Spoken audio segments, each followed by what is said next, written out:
ॐ विश्वानि देव सवितदुरितानि परासुव यद्भद्रं तन्नःसुव ॐ हिरण्यगर्भः समवर्तताग्रे तस्य जातः पतिरेकरासि सदा पृथिवीं व्यामोहे मां कस्मै देवाय हविषा विधेम ॐ आत्मना बलदा यस्य विश्व उपासते कशिशं यस्य देवाः यस्य छायामृतं यस्य मृत्युः तस्मै देवाय हविषा विधेम ॐ प्राणतो निमिषतो महित्वेकनिद्राजा जगतो बभूव य ईशे अस्य द्विपदश्चतुष्पदः तस्मै देवाय हविषा विधेम ॐ येन रुद्रा पृथिवी च दृढा येन स्वस्ताभितं येन नाकः यो अन्तरिक्षे रजसो विमानः तस्मै देवाय हविषा विधेम ॐ प्रजापते न तदेतान्यो विश्वा जातानि परिता बभूव यत्कामास्ते जुहुमस्तनो अस्तु वयं स्याम पतयोरयिनाम् ॐ स नो बन्धुजनिता सविधाता धामानि वेद भुवनानि विश्वा यत्र देवा अमृतमानशान तृतीयेधामन्नधेरयन्त ॐ अग्नेय सुपथा रायस्मान् विश्वानि देवयुनानि विद्वान् युयोध्यस्मज्जुहुनानमेनो भूयिष्ठां ते नमोक्तिं विधेम। तो आज अमावस्या का पवित्र दिन है, यज्ञ प्रारंभ हो ही चुका है। इवन आप जब आते हो, एंटर होते हो दरबार में, आपका यज्ञ उसी दिन से शुरू हो जाता है। कण कण में प्रभु प्रकट है, यहाँ पर प्रकट। बाकी दुनिया में जहाँ यज्ञ या कोई समाधिस्थ पुरुष नहीं है, वहाँ है परमेश्वर कण कण में, लेकिन प्रकट नहीं है। प्रकट होने का लाभ तो आचार्य के पास, गुरु के पास जाकर ही प्राप्त होता है। और ये काम वही कर सकता है जो पुरुषार्थी होते हैं, आलसी नहीं कर सकते। कि जो बैठे बैठे ही रहते हैं, एक गिलास पानी भी नहीं दे सकते, उन आलसियों का भगवान से कोई संबंध नहीं है, वो आलसी कहलाते हैं। हम भजन गाते थे कभी, पुरुषार्थ है इस दुनिया में सब कामना पूरी करता है। पुरुषार्थ सब कामनाएं, मेहनत से जो इंसान जिएगा, मेहनत का इंसान होगा, नारी होगी, वो ईश्वर को भी, सुख को भी, शांति को भी, धन को भी, पति को भी प्राप्त कर लेती है। और जो नारी या पुरुष ऐसा नहीं होता तो वो दुखी हो जाता है। हम यहाँ देखते हैं कि पूजा बबली 24 घंटे काम में ही रमी रहती है, संगत को, हमको, सबको सुख देती है और अपना सुख नहीं देखती है बिल्कुल। तो इनको तो हमारा लाख लाख आशीर्वाद बार बार। पर जो आलसी है उसके लिए कैसे निकले आशीर्वाद में? भगवान ने ये शरीर दिया काम करने के लिए, मेहनत करने के लिए।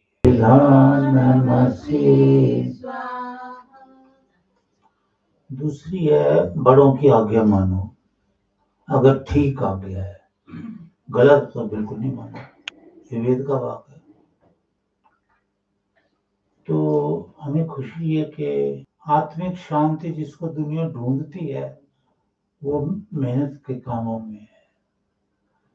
नहीं तो तुम्हें जितना मर्जी रुपया दे दो, करोड़ों दे दो, पर शांति नहीं। कोई शांति ऐसी चीज नहीं है जो पैसों से खरीदी जाती है। वो है मेहनत की कमाई और मेहनत करना। अब पता नहीं कोई इब्राहिम लिंकन था या कौन था, मुझे याद नहीं आ रहा। तो वो कहीं जंगल से आ रहे थे और पीछे पीछे सैनिक थे, ये भी आगे घोड़े पे थे। तो था वो यूएसए का प्रेसिडेंट, ये था शायद इब्राहिम लिंकन। तो वहां उसने देखा एक लकड़हारा बड़े आराम की नींद सो रहा है। लकड़ियां काट के गट्ठर रखा हुआ था और बड़े आराम की नींद सो रहा, थक गया था। तो वो प्रेसिडेंट ऑफ यूएसए वो कहता है, ईश्वर मेरा सब कुछ ले ले, मेरा ये कुर्सी भी ले ले, मेरे पैसे ले ले, लेकिन मुझे ऐसी नींद दे दे। कहती ये नींद मेरे पास नहीं है, क्योंकि फिजिकल मेहनत तो नहीं करता था ना। तो अब अगर कोई काम धंधा, अब मैं ही देखो, मैं बीमार पड़ने के बाद डॉक्टर ने, अब मैं अच्छा खासा चलता फिरता था, वो पैर में चोट लग गई, तो उसकी वजह से मैं, डॉक्टर ने कहा उठेगा नहीं, तो सिर्फ बाथरूम के लिए उठेगा, वॉशरूम के लिए। तो मैं फिर भी थोड़ा सा तो चलता ही हूँ ना, लेकिन पड़े रहने से मेरी नींद गायब होने लगी। अब मैंने आज से बोला भी अब मुझे चलाया करो, ये पैर अगर थोड़ा दर्द करता है तो करने दो, पर चलना है। तो इंसान काम ना करे और कहे नींद की गोली लाओ, मुझे नींद नहीं आ रही, नींद की गोली, तो वो तो पापी है ही, उसको तो नींद नहीं आएगी, क्योंकि वो मेहनत नहीं कर रहा। ईश्वर ने शरीर ऐसा बनाया, मेहनत करोगे तो आएगी, नहीं तो नहीं आएगी। तो इसलिए सेहत जो है बहुत बड़ी है, और बहुत बड़ा आशीर्वाद है भगवान का, जिसको भी मिले सेहत, खूब नींद आए, अच्छी नींद आए। तो ऑपरेशन के बाद मेरी नींद थोड़ी कम हो गई है, और अब जो लेटा रहता हूँ मैं, सिर्फ कभी योग होता है तो उठता हूँ, नहीं तो मैं तो लेटा ही रहता हूँ ना। पैर में दर्द रहता है थोड़ा थोड़ा, तो मेरी नींद गायब होने लगी। मैं चौंका, मैंने कहा ये तो बहुत बुरी बात है। तो अभी मैं सैर शुरू करूंगा अंदर ही अंदर। तो काम करना है बस, कुर्वन्येवे कर्माणि, ईश्वर का आदेश है, कर्म करते करते ही जिजी विशेष समाह, शतम समाह, 100 वर्ष जीने की इच्छा करो। मतलब अगर तुम मेहनत करते रहोगे तो 100 वर्ष जियो। मैंने कईयों को देखा, तो हमारी जो माँ थी, जो सौतेली माँ थी, वो उसको भी सारा दिन लगी रहती थी, बड़ी मेहनत करती थी, घर को चंदन सा बना देते थे। वो कभी दिन में सोते भी नहीं थे, रात में सोते थे, वो भी 10-11 के बाद। सुबह फिर 4 बजे उठ जाते थे, कभी 4:30 बजे। 100 वर्ष की आयु प्राप्त करते थे। तो ऐसे ही मैंने बहुतों को देखा कि अब ये खुशवंत सिंह जी थे, ये मतलब इसका संबंध बड़ा, ये नहीं कि रूहानियत से है, सेहत का संबंध तो भौतिकवाद है। ईश्वर द्वारा भौतिकवाद में तरक्की करनी है तो शरीर को ठीक रखो। तुम कहीं भी जाओगे बहुत बेइज्जती होगी, अरे भाई ये तो काम ही नहीं करता। चाहे मेहमान बन के जाओगे तो भी बेइज्जती होगी। तो इसलिए लोग जो काम नहीं करते वो बाहर जाना, किसी के यहाँ जाना बंद कर देते हैं कि हमारी तो बेइज्जती होगी। तो ये सोचना समझना चाहिए।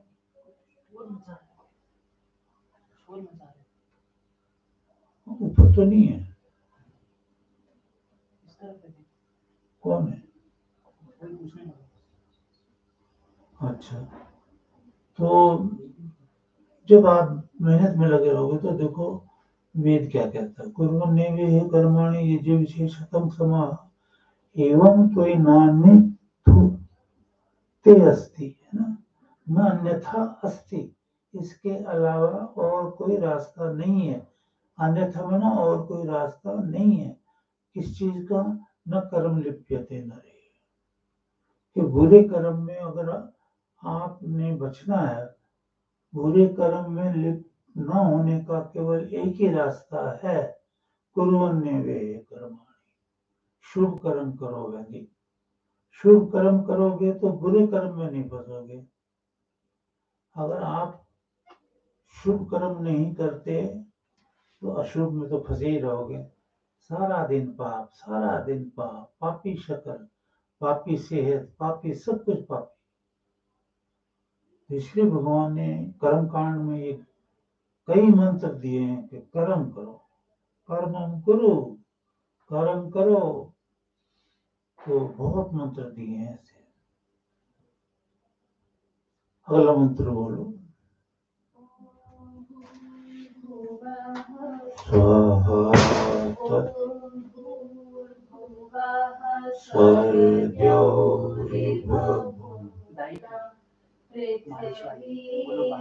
हरिम्ना कस्यास्ते पृथ्वी देव यजनी पृष्ठे अग्नि मन्नादमन्ना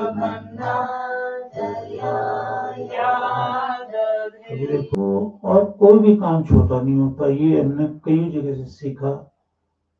तो ये अपना जितने बड़े बड़े एक्टर हैं इनमें से भी मैंने कईयों को देखा कि कितने बड़े गायक थे हिंदुस्तान के, क्या वर्ल्ड के। वो जो है ना, शास्त्रीय संगीत भी गाते थे। वो जो शिव की गाना भी जिसने गाया, जनक जनक तेरी पाजे पायल, मन्ना डे। तो मन्ना डे का मैंने पढ़ा था जो कि बहुत गरीब घर के थे और एक ठेले वाले के पास बॉम्बे में उनके बर्तन साफ करते थे और चाय देते थे तो लोगों को, और ट्राई कर रहे थे कि मुझे गाने में फिल्म वाले ले लें। तो नहीं लिया। काफी समय बीत गया तो फिर उन्होंने सोचा अब मैं घर चलता हूँ, ये चांस तो नहीं मिलेगा मुझे। तो जिस दिन जाना था उसी दिन टेलीफोन आ गया। जिसका टेलीफोन नंबर इसने दिया था उन दिनों इन्होंने दिया था, बोले आदरणीय हुए हैं ये। तो उन्होंने बुला के कहा तेरा टेलीफोन है ये। तो उन्होंने कहा भाई बॉम्बे से कि आ जाओ और जल्दी आ जाओ। चले फिर इतने गाने गाए, इतने अमीर हुए। तो यानी कोई काम छोटा नहीं होता है। ये जो ठेले के बर्तन मांजे उन्होंने, ऐसे कईयों ने कर्म किए हैं।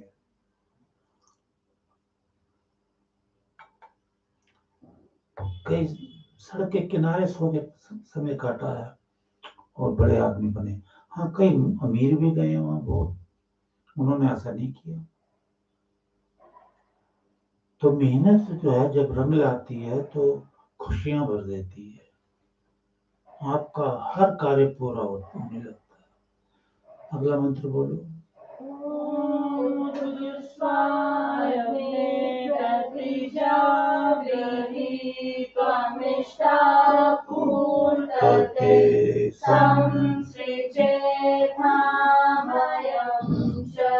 अस्मिन् सर्वस्ते अधृतरस्मिन् विश्वे देवा यजमानश्च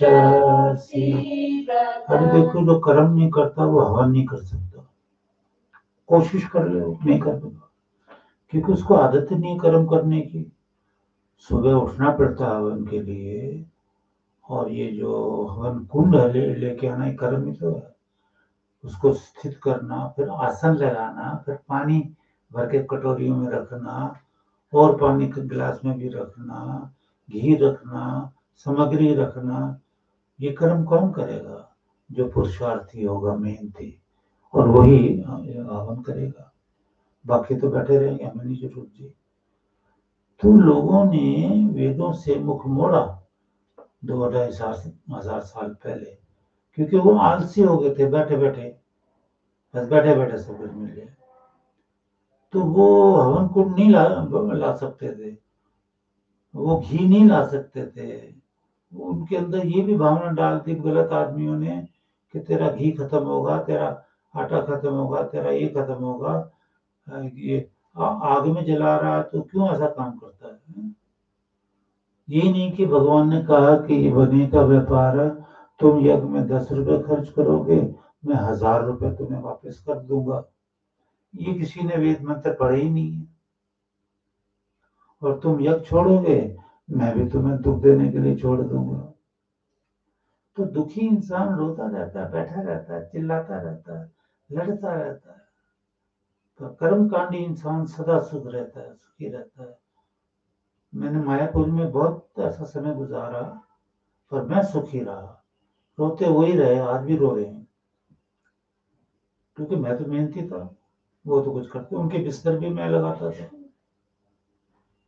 तो मेहनती बनो, मेहनती, मेहनत का इंसान चाहिए। आगे बोलो भी। आत्मा जात वेदस्तेने शास्मान् प्रजया पशुभिर्ब्रह्मवर्चसे नानाद्येन समेधया स्वाहा इदमग्नये चात्वित्सेदन्नमः ॐ समिधाय अग्निं द्रुवशतकृतेरबोधया तातिथिम् अस्मिन् हव्याजुहोतन सुसमिध्याय शुचिषे घृतं तीव्रं जुहोतन अग्नये जात्वित्से स्वाहा इदमग्नये जात्वित्सेदन्नमः ॐ तन्त्वा समिद्धिरं गिरो घृतेन वर्धयामसि विवशोचाय विष्टयो स्वाहा इदमग्नये अङ्गेसेदन्नमः। तो बहुत मतलब मेहनत, मैं ये शिक्षा दे रहा हूँ आज, कुर्वन्ने वे कर्माणि। घरों में मेहनत करो, बेटे बेटियां मेहनत करें, बहाने ना बनाए कि जी मैं पढ़ती हूँ, मैं तो नहीं करती काम, मैं पढ़ता हूँ, मैं नहीं नहीं नहीं, मैंने पढ़ाई भी करी है, घरों में पोछे भी लगाए हैं। तो कर्म तो करना ही करना है।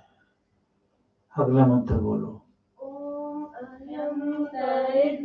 आत्मा जात वेदस्तेने यस्य वनस्वचेदवर्धयो चास्मान् प्रजया पशुभिर्ब्रह्मवचसे नानाद्येन समेधया स्वाहा इदम् अग्नये जात्वेत्सेदन् तो ये बातें याद आती जा रही है, मैं तो आपको बोलता जा रहा हूँ, याद रखना है।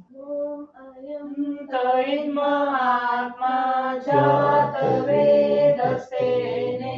यस्य वर्धस्वचेदवर्धयो चास्मान् प्रजया पशुभिर्ब्रह्मवचसे नानाद्येन समेधया स्वाहा इदम् अग्नये जात्वेत्सेदन् ॐ अयन्तरित्मात्मा जातवेदसेने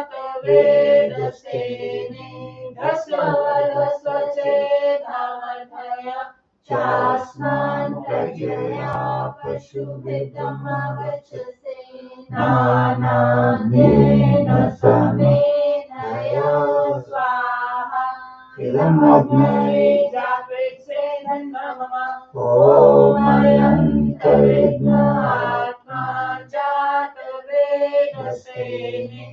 यस्य वरस्वचेदवर्धयो चास्मान् प्रजया पशुभिर्ब्रह्मवचसे नानाद्येन समेधया स्वाहा इदम् अग्नये जात्वेत्सेदन् अगला मंत्र बोलो।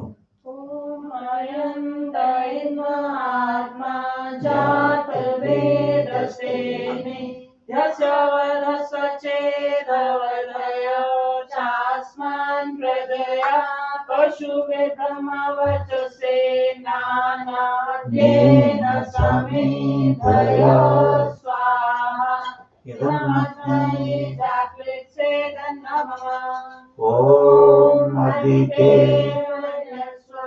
ॐ हनुमते ॐ सरस्वते ॐ देव सविता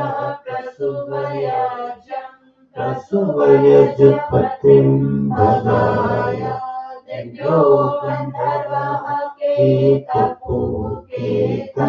नः पुनः सुवाचस्पतिर्वाचं नमः सदतु ॐ अग्नये स्वाहा इदम् अग्नये ॐ सोमाय स्वाहा इदम् सोमाय ॐ प्रजापते स्वाहा इदम् प्रजापते ॐ इंद्राय स्वाहा इदम् इंद्राय।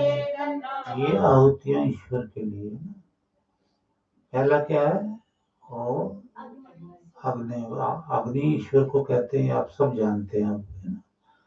हाँ, किसी किसी मंत्र में ये जो चूल्हे में जलने वाली अग्नि है, हवन कुंड में तो खैर विशेष अग्नि है, फिर भी अग्नि है, ये भौतिक अग्नि है। बिजली चमकती है, वो भी भौतिक अग्नि है। लेकिन जहाँ ऐसा अर्थ हो जो ईश्वर पर घटता हो, तो अग्नि शब्द ईश्वर के लिए, जैसे अग्निमीळे पुरोहितम, ये अग्नि की हम पूजा करते हैं, यानी ईश्वर की पूजा करते हैं। क्यों यहाँ ईश्वर बोला? पुरोहितम, वो हमारी पूरी का रक्षक है, यानी वो संसार का रक्षा करने वाला पूरी का है। तो अब ये अग्नि तो जला के खाक कर दे, थोड़ी रक्षा करे। तो यहाँ अग्नि शब्द का अर्थ है ईश्वर, है ना। पुरोहितम यजस्य देवम, यज का देने वाला जो है ईश्वर है। तो अब यज का देने वाला ये अग्नि नहीं है, भौतिक, है ना। तो ऐसा ही आगे अर्थ है। अगला बोलो। स्वाहा इदम् अग्नये नमः। ओम भूर्वायुवे स्वाहा इदम् वायवे नमः। ओम स्वरादित्याय स्वाहा इदम् आदित्याय नमः। ओम भूर्भुवः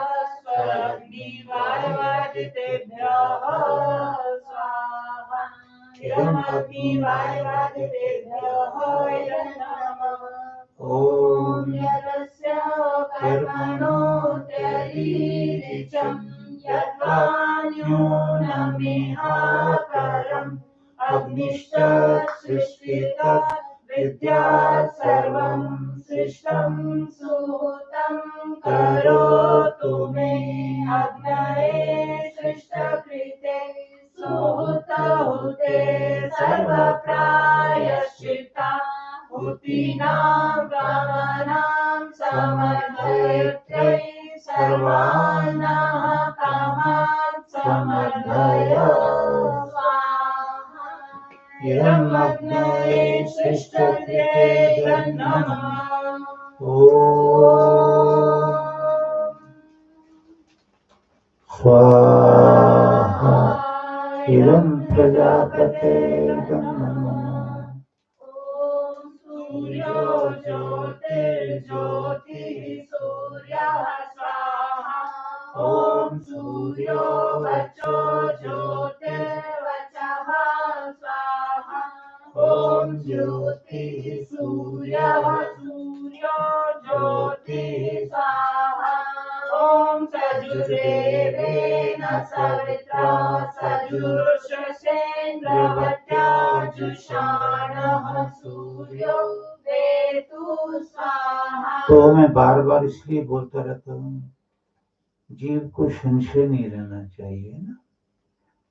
संशय, जो संशय रखता है गुरु पे, औरों पे, जो ठीक इंसान है, तो संशय आत्मा विनश्यन्ति, संशय से जीवात्मा का नाश हो जाता है, यानी हमारा दुनिया का नाश हो जाता है। हम जीवात्माएं हैं। नाश होने का मतलब ये नहीं कि वो मर जाएगी, मरती तो है ही नहीं जीवात्मा, वो असंख्य योनियों में घूमती दुख उठाती फिरती रहेगी। कभी खुजली वाला कुत्ता बन जाएगी, कभी गिरगिट बन जाएगी, कभी बिल्ली, कुत्ता, मतलब कभी हाथी तो कभी शेर। तुम क्यों मैं शेर कह रहा हूँ, हाथी कह रहा हूँ, देखो इनकी मैंने मौत देखी है टीवी पे। वो ये जो होता है ना, क्या प्रोग्राम, डिस्कवरी ऑफ इंडिया, तो वो देखा मैंने। आपको पहले बताया, शेर जवानी में कुछ कर ले सो कर ले, जब बुढ़ापा आता है तो एक जगह बैठ जाता है। फिर गीदड़ आके उसको खाते हैं, डराते हैं। जो जिस शेर के एक दहाड़ से जंगल कांपता था, वो गीदड़ों से भी बदतर होके बैठा था। मेरे सामने गीदड़ खा गए उसको, जिंदे को। तो कभी शेर बनना पड़ता है। तो जीवात्मा का नाश हो गया, मतलब कि अपने शरीर से वो निकलना पड़ता है उसको फिर। तो इसलिए ये शुभ कर्म करो। मैं क्या उपदेश दे रहा था कि संशय ना करो और मेहनत के साथ जियो। क्या संशय, देखो वैसे करते तो नहीं है हमारे शिष्य, हमारे बच्चे कुछ संशय तो नहीं करते, फिर भी किसी को हो जाए, किसी और को हो जाए, जो यहाँ नहीं आते हैं वो आपको कहें कि नहीं जी आपके गुरु ऐसे आपको दर्शन भी नहीं दिए, आगे ये कोई गुरु होते हैं। तो ये संशय नहीं करना। हमने बता दिया कि देखो ईश्वर कहता है कुर्वस्मा, भगवान कहाँ रहता है, ऋषि नाम हृदय, ऋषियों के हृदय में, ऋषियों के निवास स्थान पे रहता है ईश्वर। तो जब निवास स्थान पे आ गए तो ईश्वर से तो मिल लिए, गुरु से तो मिल लिए। तो किसी अवस्था में अगर दर्शन नहीं होता है तो उस पर संशय मत करो कभी भी। संशय आत्मा विनश्यन्ति, संशय से जीवात्मा का नाश हो जाता है। तो मुझे बताया, डॉक्टर ने एडवाइस दिया, ओम भूरग्नये प्राणाये स्वाहा इदं अग्नये प्राणाये नमः। तो ये जो प्राण प्राण है ना, ये चल रहे आपके अंदर, ये ईश्वर से उत्पन्न होते हैं। प्राण का दाता कौन है? ईश्वर। प्राण नहीं होंगे तो हम जिंदा ही नहीं रहेंगे, है ना, कभी भी जिंदा नहीं रह सकते। आप भूल गए हैं, मैंने परसों इसकी व्याख्या की थी इस मंत्र की, जिसमें कहा कि प्राण ईश्वर से उत्पन्न होते हैं। वायु भी ईश्वर से उत्पन्न होता है, प्राण भी ईश्वर से। आगे चलो। ओम भूर्वायुवे अपानाय स्वाहा, इदं वायुवे अपानाय नमः। ओम सरादित्याय व्यानाय स्वाहा, इदं आदित्याय व्यानाय नमः। ओम भूर्भुवः स्वरग्नि वायवादित्येभ्यः प्राणपान्यानेभ्यः स्वाहा, इदं अग्नि वायवादित्येभ्यः प्राणपान्यानेभ्यः नमः। ओम आपो ज्योतिरसो अमृतं ब्रह्म भूर्भुवः स्वरों स्वाहा। ओम या मेधां देवगणः पितृषोपासते तया मध्यमेधया अग्ने मेधाविनं कुरु स्वाहा। ओम विश्वानि देव सवितर् परासुव यद्भद्रं तन्नासुव स्वाहा। ओम अग्नेय सुपथाराय यस्मान् विश्वानि देव वयुनानि विद्वान् युयोध्यस्मज्जुहोरानमेनो भूयिष्ठां ते नमोक्तिं विधेम स्वाहा। ओम ईशेतो जेत्वा वायवस्पदेवो वः सविता प्रार्पयतु श्रेष्ठतमाय कर्मणः आप्यायध्वमग्नया इन्द्राय भागं प्रजापतिरनमीव अयक्ष्मामावस्तेन शंसो ध्रुवा अस्मिन् गोपतो स्यात् बहवी यजमानस्य पशून् पाहि स्वाहा। ओम प्रतुष्टं रक्षः प्रतिष्ठारातयो निष्ठप्तं रक्षो निष्ठप्तारातयः उर्वन्तरिक्ष्मन्वेमि स्वाहा। ओम नतस्य मायया च नरिपुरीषितमर्तयः यो अग्नये ददाशः व्यदातये स्वाहा। ओम अपत्यं ऋचिनं रिपुंसेनमग्ने दुराधयं दविष्टमस्य सत्पते कृधि सुखम् स्वाहा।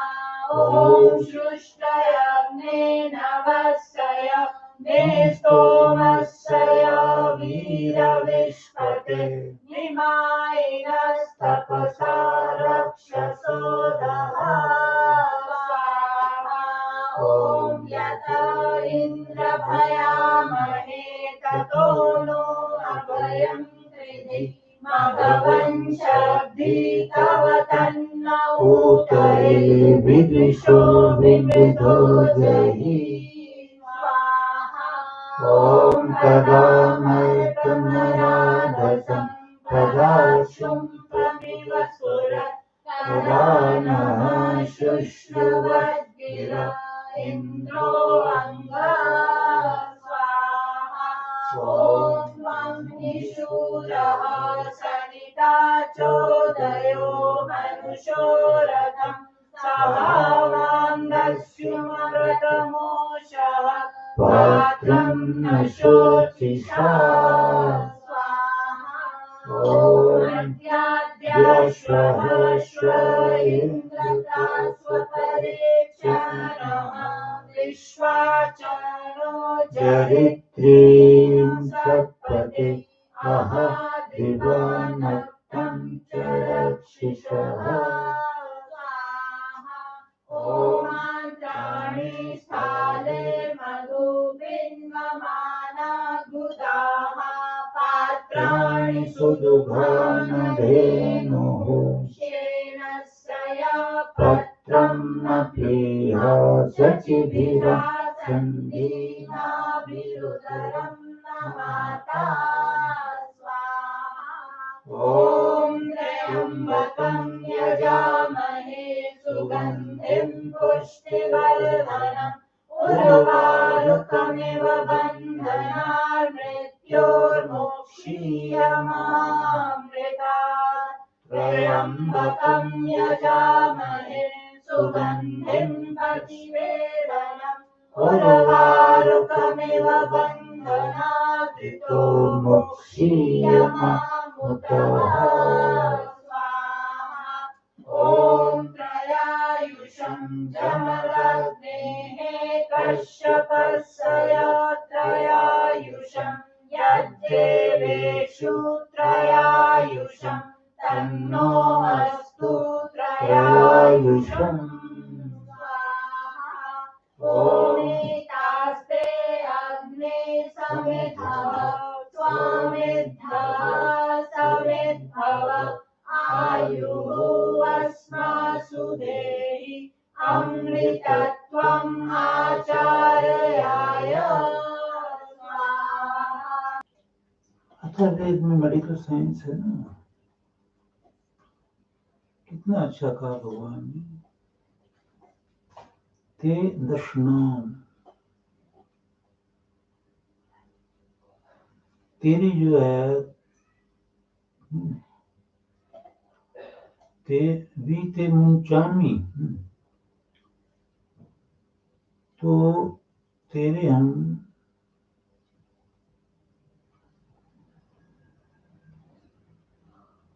और जो बीमारियां हैं, कंठ के बंधन हैं, गले की बीमारियां और बीमारियां, जिससे तू बंधा हुआ रज्जू की तरह, जैसे किसी ने और रस्सी से बांध दिया हो,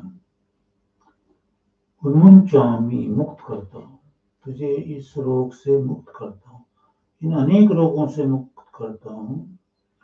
और योगतरम भी, जो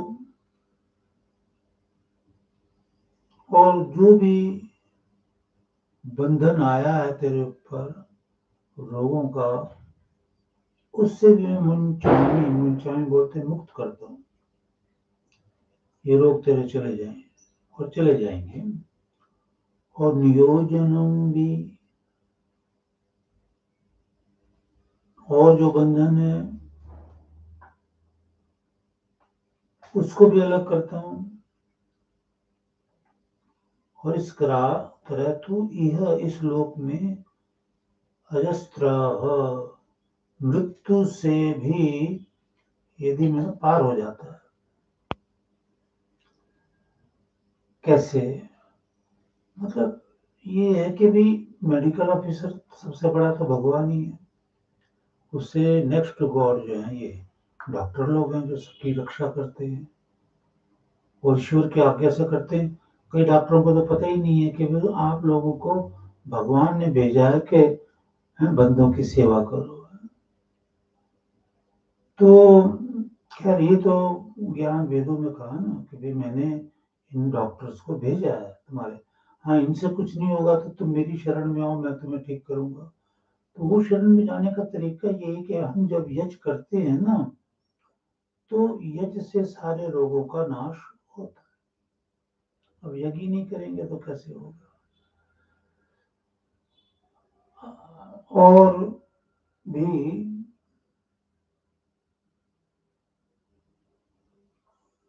दैव्येन ब्रह्मणा,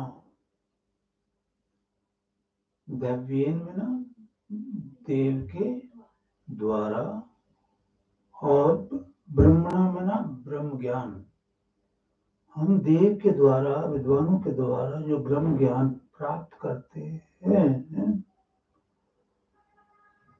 उस ज्ञान के द्वारा युनज्मी, ईश्वर कहता है मैं तुम्हें जोड़ता हूँ, युज्यते मनु, तो युज धातु से युजमी जोड़ता हूँ।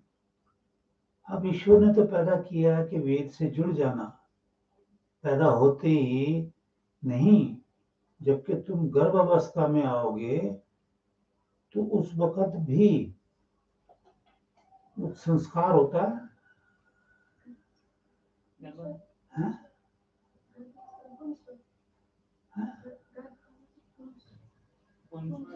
हाँ पुंसवन संस्कार होता है शाबाश। तो तब पुंसवन संस्कार के बाद गर्भाधान संस्कार होता है, नहीं गर्भाधान पहले होता है, फिर पुंसवन संस्कार होता है। अब गर्भाधान संस्कार अगर कोई नहीं कर रहा है, कहते जी हमारा धर्म नहीं कहता ये करने को, तो ये उसके अपने ख्याल है, चले उस पर। लेकिन भगवान ने यहाँ कह दिया कि मैंने सबको जन्म इसलिए दिया कि वो वेद से जुड़ जाए, इसलिए सत्युग द्वापर त्रेता वगैरह सब वेदों से जुड़े हुए थे। ये कलयुग में आकर, ये कलयुग खराब नहीं हो, समय तो सब ठीक है, कलयुग में वेद छोड़ दिए। अरे जब तुम मोमबत्ती को या बिजली को बुझा दोगे रात में तो अंधेरा तो हो गई, अंधेरा तो हो गई। तो इसलिए जब ज्ञान चला गया तो अज्ञान तो आएगा ही, तो वो चला गया ज्ञान, वेद ज्ञान है, तो अपने अपने तरीके निकाल लिए, तो कोई बात नहीं, निकाल लिए, पर वो ईश्वर का मार्ग नहीं है ना, ये तो मुझे कहना पड़ता है। तो हाँ वो मानते हैं, उनको मानना चाहिए, माने। तो देखो कितना बड़ा ज्ञान दिया भगवान ने, दैव्येन ब्रह्मणा युनज्मी, देवताओं द्वारा प्राप्त जो ब्रह्म ज्ञान है, उसके द्वारा तुझे अपने साथ जोड़ता हूँ ना। तो ये ब्रह्म ज्ञान का मतलब ये शब्द ब्रह्म, वेद, उससे जुड़ेगा, आहुति डालेगा तो मैं तुझे मिल जाऊंगा। हाँ, और फिर दूसरा ज्ञान दिया, यह द्रविण, यह तो याद कर होगा ना, पूर्वन्य यह, तो यह का मतलब है ये लोग, ये संसार, यह इस संसार में है ना, इस संसार में द्रविणा भद्रम, द्रविणा माने धन, जो द्रविण है धन को, और भद्रम माना अच्छा, कल्याणकारी है, ये धन को, सुख को है, कल्याण को दी ही, हे प्रभु हमें दो, धन से भी हमें सुख मिले, हर चीज से सुख मिले, है ना। और धन आदि को दीप्त कीजिए, दीप्त में ना रोशनी, रोशनी में ना मतलब शुद्ध धन हमारे पास खूब हो। और देखो धन तो यहाँ से मांगो ना जो, और इमम हविर्दाम, हवि देने वाले ब्राह्मण को, या जो भी यजशील पुरुष है, कोई भी हो, ब्राह्मण तो करता ही है, और भी कोई भी हो, तो देवतासु प्रवोच, देवों के विषयों में ज्ञान दीजिए ना, देवतासु प्रवोच, प्रवचन कीजिए, ज्ञान दीजिए। ईश्वर तो प्रवचन नहीं करता, वो तो विद्वान ही से कराता है, और कहता है वो तो विद्वानों के पास जाओ और वेद सुनो, है? तो ये कुछ अच्छा लग रहा था मुझे, मैंने अर्थ कर दिए। और वो हमारा दोनों बेटे पहले बम्बई में रहते थे, एक बेटा आ गया, वो पता नहीं कहाँ दूसरी जगह LLM करके ना, तो दोनों के लिए, बड़े बेटे के लिए जगह और फिर संगत के लिए ये मंत्र पेश कर रहा हूँ। क्या पेश कर रहा हूँ?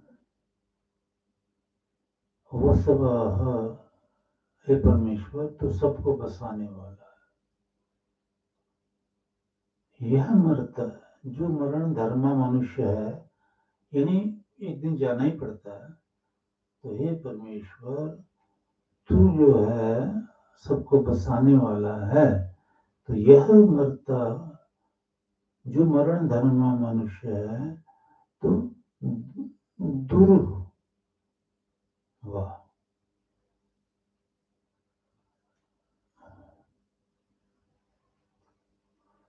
दुर्मना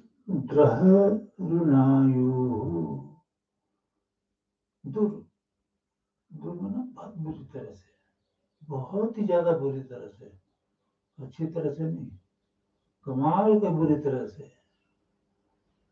आसमान फूट जाए, जमीन टुकड़े हो जाए, ऐसी बुरी तरह से। जो क्रोध करता हुआ बुरी तरह से, जो नर हो या नारी हो, जो क्रोध करते हैं ऐसा बुरी तरह से, तेरा अंतर्हित हुआ तो अंदर की तरफ वृत्ति करे, बाहर की तरफ ना करे, विषय विकारों की तरफ। तो न चित्तानी हमारे चित्त पर, हमारे चित्तों को, चित्त है जिघांसति नष्ट करना चाहता है। क्या बात है, वो क्रोध करने वाला हमारे चित्तों पर, चित्तों को नष्ट करना चाहता है। हमारे चित्तों पर जो अच्छी अच्छी बातें हैं वो भी नष्ट करना चाहता है क्रोध कर करके, और हमें इंस्पायर करता है, तू भी क्रोध कर। सह द्रुह पाषाण, सह वह क्रोध करने वाला है ना, तो द्रुह पूरी तरह से जो क्रोध करता है, पाषाण, पाषाण जो पाशों में बांध लेना मतलब है ना। तो प्रतिमुंचताम धारण करे, पाशों को धारण करे, है। तो अगर वो ऐसा क्रोध करता है तो वो ईश्वर के नियम में बंध जाए। जैसे कोई रस्सी से किसी को बांध देता है, ऐसे उसको प्रभु बांध दे रस्सी से और फिर दंड दे जो क्रोध करता है। तो एनीबॉडी एल्स, जो भी दुनिया में ये क्रोधी बहुत बुरा होता है। दुर् बोल रहा ना इसको, जैसे कुत्ते को, बिल्ली को, किसी को बोल दुर् दुर् दुर् दुर्, वो बहुत गंदा है। तो वो भगवान उसे दंड देता है। और तपिष्ठेन तपसा, तपस्वियों को तप के द्वारा तम हंतना, उसे निष्ठ करो। तपिष्ठेन तपसा, उस तप से आप इस क्रोधी को, तम हंतन, हंतन मन हत्या, इसको नाश कर दो। तो इसलिए जो क्रोधी मनुष्य में शुद्ध करता है, क्रोध दिलाता है, तो परमेश्वर के नियमों से बंद जकड़ा जाता है और फिर परमेश्वर उसको दंड देता है। तो इस पृथ्वी के नियमों को जानो, तभी अच्छा जिया जाएगा, नहीं तो नहीं जिया जाएगा। कर्म करो, आलसी मत बनो, आलस करके घर का नाश मत करो, नाश हो रहा है। आलस नहीं चाहिए भगवान को। तो अमावस्या का पवित्र दिन है, ये अच्छे संदेश है। अब इसमें आहुति डालो। ओम यत्ते देवा गृह्णवन् भागधेयम् अमावास्ये संवसन्तो महित्वा तेनानो यज्ञं पीतिः विश्ववादे रयिं नो धेहि सुभगे सुवीरम्। तो देवाः अमावस्या का दिन है, तो संग संत सब मिलकर देवा, देव के साथ, और जिनकी वृत्ति देवताओं जैसी है, विषय विकारी नहीं है, लड़ने झगड़ने की नहीं है, काम क्रोध मद लोभ अहंकार के नहीं है, वो सब गुरु से जुड़ करके और ये भाग ध्येयम अपिन्नवन, भाग हवि का भाग दें, आहुति डालें इस दिन, अमावस्या के दिन गुरु के पास। कौन? देव वृत्ति वाले, जिनकी वृत्ति में काम क्रोध मद लोभ अहंकार निंदा द्वेष चुगली नहीं है, डाउन टू अर्थ है, तो वो बैठ करके और यज्ञ करें। देवा भाग देव है ना, यशील होते हैं। तो अगर वो सब बैठते हैं, आहुतियां डालते हैं, तो विश्ववारे, सारे विश्व को स्वीकार करने योग्य जो अमावस्या का दिन है, विश्ववारे सुभगे, और सौभाग्य का निर्माण करने वाली जो अमावस्या आई है, जो भाग्य में हमारे दुख लिखा है, उस दुख को मिटा करके वहां सुख लिखने आई है, तो वो अमावस्या तेरे हवि के द्वारा हम जो आहुति डाल रहे हैं, न यज्ञम पीप्री, हमारे यज्ञ को पूर्ण कर दे, यानी इसमें जो हम मांग रहे हैं वो भी दे दे, हमने पीछे कई अग्निहोत्र करे हैं वो भी पूरा कर दे, और न सुवीरम रेम धेहि, वीर बच्चे, वीर पुत्र पुत्रियां, सुवीरम रहीम, और रहीम में न धन, विद्या रूपी धन भी वेद और सोना चांदी रुपया पैसा, ये सारे धन मुझे दे दे हैं। तो यही अमावस्या ये देने आती है। ना पूर्णिमा को हमें भूलना चाहिए और ना अमावस्या को। ये बात है, आपको जैसे ड्यूटी पे जाना है 8 बजे, 6 बजे कर दो, हमें थोड़ा छोटा सा घर पे, अगर गुरु के पास नहीं आ सकते, अमावस्या को पूर्णिमा को शाम को फिर कर लो आके, बस। तो फिर ये आशीर्वाद लगने शुरू होते हैं धीरे धीरे, और लग जाते हैं। और ये ओम अहमेवास्मयमावस्यया मामा वसन्ति सुकृतो मयि मे, मयि देवा उभय साधया चेन्द्रज्येष्ठाः समगच्छन्त सर्वे, सुकृत माम आवसन्ति, उत्तम कर्मों वाले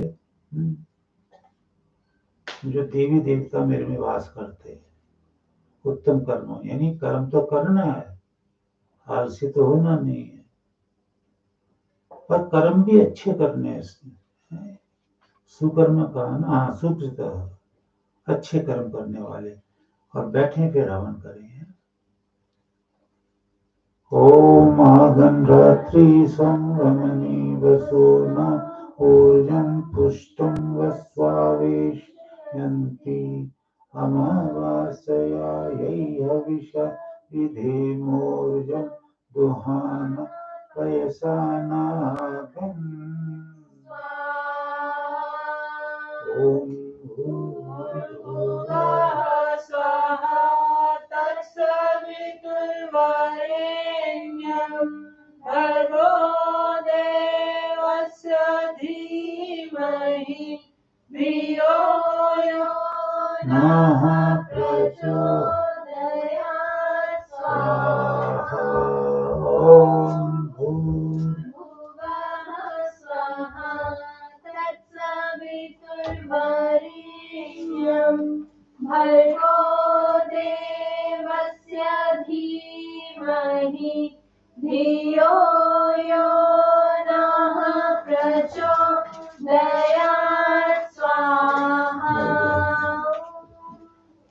ये अब मैं समाप्त करने लगा हूँ थोड़ी देर में।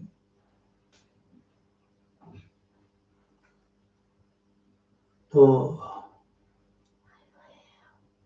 सृष्टि रचना मैंने कहा ना, व्यास मुनि ने एक जगह कहा है, जो सृष्टि रचना नहीं जानता उसको ये नहीं कह सकते आपके संत है या साधु है, उसकी साधु संज्ञा नहीं है।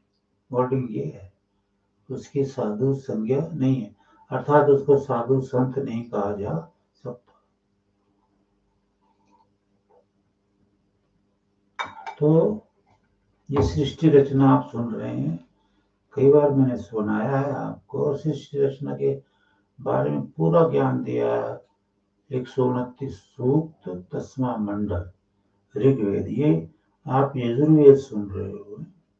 क्या भाग्य बनाकर लाए हो अपना, और भाग्य बनाते जा रहे हो कि वेद सुनते हो जो ईश्वर से निकले हैं, ईश्वर से उत्पन्न Vedas naturally emanates direct from Almighty God। तो ये 13वां मंत्र है। फिर इसमें सृष्टि रचना का उपदेश है। ओम नाभ्यासीदंतरिक्षं शीर्षणो द्युः समवर्तत पदाभ्यां भूमिर्दिशः सूत्रा तथा लोकम् अकल्पयन्।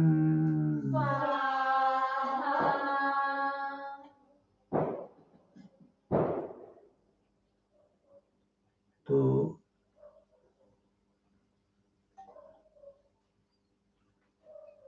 भगवान ने यह ज्ञान दिया कि नर नारियों, पूरे विश्व के है ना, एक, क्योंकि भगवान तो सबका है, तो किसी एक विशेष को तो ज्ञान देगा नहीं, इसलिए वेद का ज्ञान सारे संसार को दिया है। हम अपने मजहब अपने तक सीमित रखते हैं। हिंदू है तो हिंदू के लिए ही ये सिर्फ वह पुस्तक, कोई मुस्लिम है तो उसके लिए ही पुस्तक है वो, कोई पादरी वगैरह क्या बोलते हैं उसको, क्रिश्चियन है तो उसके लिए पुस्तक है, जैन है तो कोई जैनियों की पुस्तक अलग है।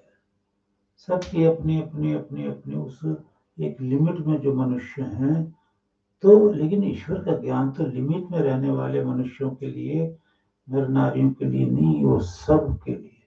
कैसे? जैसे हवा है तो मनुष्य ईश्वर की बनाई हुई है। अब ये कहो कि हिंदुओं की, मुसलमान की, सिख की है, जैन की, नहीं भाई, ये सब की है। इवन कुत्ते बिल्ली गाय भैंस चींटी सब के लिए, पेड़ के लिए, पेड़ भी वायु नहीं होगी तो नहीं फलेगा फूलेगा, है ना। तो ईश्वर की बनाई हुई प्रत्येक चीज सबके लिए है। पानी है तो सबके लिए है। अब इंसान ने कब्जा कर लिया, आकाश देखो, देवलोक, इस पे भी कब्जा कर लिया, ये आकाश मेरा है, ये यूएसए का है, ये इंडिया का है, ये पाकिस्तान का है, ये जापान का, उधर से जहाज जाएगा तो हम गोली से उड़ा देंगे। तो ये क्या है, आज की बातें है ना। ईश्वर ने तो ये जो आकाश है दुनिया के लिए बनाया है। तो यहाँ कहा कि नर नारियों, जैसे जो ब्रह्म है ना, ब्रह्म के नाभ्याः, मध्यवर्ती सामर्थ्य, नाभि से ना, नाभि ईश्वर की नहीं होती है, पर नाभि जो काम करती है, नाभि में जो सामर्थ्य है, वो अनलिमिटेड सामर्थ्य जो है काम करने की, वो ईश्वर में। तो उस सामर्थ्य से, नाभि स्पेस है ना बीच में, तो उस अंतरिक्ष से अंतरिक्ष, ये आकाश बनाया है, नाभि से नहीं बनाया। नाभि में जो ताकत है, नाभि में जो सामर्थ्य है, अनंत है वो ईश्वर के पास। हमारी नाभि में तो सामर्थ्य जो है, यहाँ से वायु सब जगह वो भेजती है, समान वायु को, और जिंदा रखती है हमें। नाभि गड़बड़ हो जाएगी तो इंसान मर जाएगा, अगर वो रिपेयर होगी तो ठीक है, नहीं तो मरे। तो वो सामर्थ्य जो है नाभि की एक लिमिट में है, लेकिन ईश्वर की जो सामर्थ्य है नाभि जैसी, जो काम नाभि करती है, वो सामर्थ्य ईश्वर की जो है वो अनंत है। उसी सामर्थ्य से नाभि बनाई, उसी सामर्थ्य से ये आकाश बना दिया भगवान ने, सामर्थ्य से, शक्ति से। That is why he is called almighty, you know. सारी शक्तियां उसके पास है, अनंत शक्ति है। तो ये अंतरिक्ष पैदा हुआ है उसी शक्ति से। शीर्षणाः, सर जो काम करता है, सर में जो पावर है, सर में जो सामर्थ्य है, कैपेसिटी है ना, तो उससे द्यूलोक बना। द्यूलोक बोलते हैं चंद्रमा को, तारों को, सूर्य को, जो प्रकाश देते हैं ना प्लेनेट, उनको द्यूलोक बोलते हैं। तो वो प्रकाश दे रहे हैं, वो जो बनाया भगवान ने, वो सिर में जो शक्ति है थोड़ी बहुत हमारे अंदर सबके, किसी की ज्यादा, किसी का, तो ईश्वर में तो सिर बनाने की, सिर को विचार करने की, सबका सामर्थ्य जो है ईश्वर के पास तो अनंत सामर्थ्य है, अनलिमिटेड। उसके बाद सब कुछ अनलिमिटेड है, मतलब। तो उस सामर्थ्य से, सिर वाले सामर्थ्य से ईश्वर ने सूरज, चांद, सितारे, द्यूलोक रचा। पदाभ्याम, पैरों से, पैर मतलब पृथ्वी, पृथ्वी बनी, और पृथ्वी के कारण रूप सामर्थ्य से, पृथ्वी का कारण भी ईश्वर है और पृथ्वी का कारण जड़ प्रकृति भी है। ईश्वर जो है निमित्त उपादान कारण है और पृथ्वी उपादान कारण है, पृथ्वी उपादान कारण है। तो पृथ्वी से, पदाभ्याम, पैरों से, अर्थात पृथ्वी रूप सामर्थ्य से भूमि ही, भूमि रची, समवर्तत, भूमि उत्पन्न हुई, और श्रोता कान अर्थात स्पेस से, स्पेस रूपी सामर्थ्य से दिशा, दसों दिशाएं, और दूसरे लोग भी भगवान ने उत्पन्न किए हैं। दसों दिशाएं मतलब पूर्व, पश्चिम, उत्तर, दक्षिणी, 4 है, ऊपर नीचे 6 है। अब देखो पूरब और साथ में क्या है, पूरब, पश्चिम, उत्तर, दक्षिण, है ना। तो दक्षिण और पूरब के बीच की एक दिशा है, और दक्षिण और पश्चिम के बीच की एक दिशा है। ऐसे पश्चिम और उत्तर के बीच की एक दिशा है, और ऐसे उत्तर और पूरब के बीच की एक दिशा। इस तरह से ये दसों दिशाएं हैं, ये भी ईश्वर ने बनाई है, ये भी ईश्वर ने बनाई।